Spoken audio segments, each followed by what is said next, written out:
Maharaja gold and diamonds, toll junction, Edappally, Palluruthy, Tripunithura, Kalady, Eramalloor, Aroor Palli, Thuravoor, Thrissur. Cochin വികസന വേദിയുടെ നേതൃത്വത്തിൽ നടന്ന പഠനോപകരണ വിതരണം കൗൺസിലർ ഷീബാലാൽ ഉദ്ഘാടനം ചെയ്തു.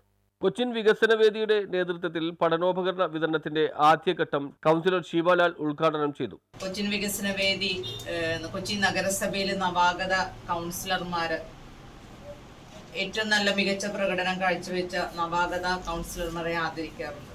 അതിന് എനിക്ക് ഭാഗ്യം ലഭിച്ചിട്ടുണ്ട്. അതിനുശേഷം പിന്നീട് വീണ്ടും ഒരു സംരംഭക എന്ന നിലയിൽ എന്നെ ആദരിച്ചു.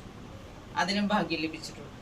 അതിനേക്കാൾ ഉപരി ഞാൻ ക്ഷേമകാര്യ ചെയർമാൻ എന്ന നിലയിൽ പ്രവർത്തിക്കുമ്പോൾ നമ്മളുടെ ഗുഡ് ഹോപ്പ് അവിടെ അച്ഛനമ്മമാരെ മാതാപിതാക്കളെ വേണ്ടാതെ കൊണ്ടുവന്നിടുന്ന ഒരു സ്ഥലമായി മാറുന്ന അനാഥ മന്ദിരങ്ങളിലെ അമ്മമാരെ. വികസനവേദി രക്ഷാധികാരി കെ ബി അഷ്റഫ് ചടങ്ങിൽ അധ്യക്ഷത വഹിച്ചു. President P K Kamaruddin, secretary K B Jabbar, treasurer Smitha Basheer തുടങ്ങിയവർ സംസാരിച്ചു. അത്രയും ബുദ്ധിമുട്ടിയിട്ടാണ് സ്മിത ബഷീർ ഇതിനു വേണ്ടിയിട്ട് ഈ സംഘടനക്ക് എല്ലാവരും ഇതുപോലെ തന്നെ ഒട്ടനവധി കാര്യങ്ങളാണ് ഈ 2 വർഷമായിട്ട് നമ്മൾ ചെയ്തുകൊണ്ടിരിക്കുന്നത്. വെറുതെ ഇങ്ങനെ പറയുമ്പോൾ തന്നെ നമുക്ക് നടത്താന്നാണ് പറയുന്നത്. അതിൽ വേറെ മാറ്റങ്ങളൊന്നുമില്ല. ഞാൻ മാത്രമല്ല, എൻ്റെ കൂടെ ഒരു വലിയൊരു സൗഹൃദ കൂട്ടായ്മയുണ്ട്.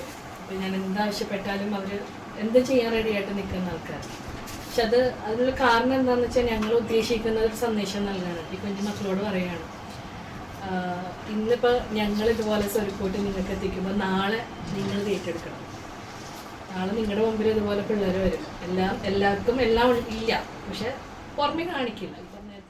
രണ്ടാം ഘട്ടത്തിൽ സ്കൂളുകളിലാണ് പഠനോപകരണങ്ങൾ വിതരണം ചെയ്യുന്നത്. News bureau, fort Kochi.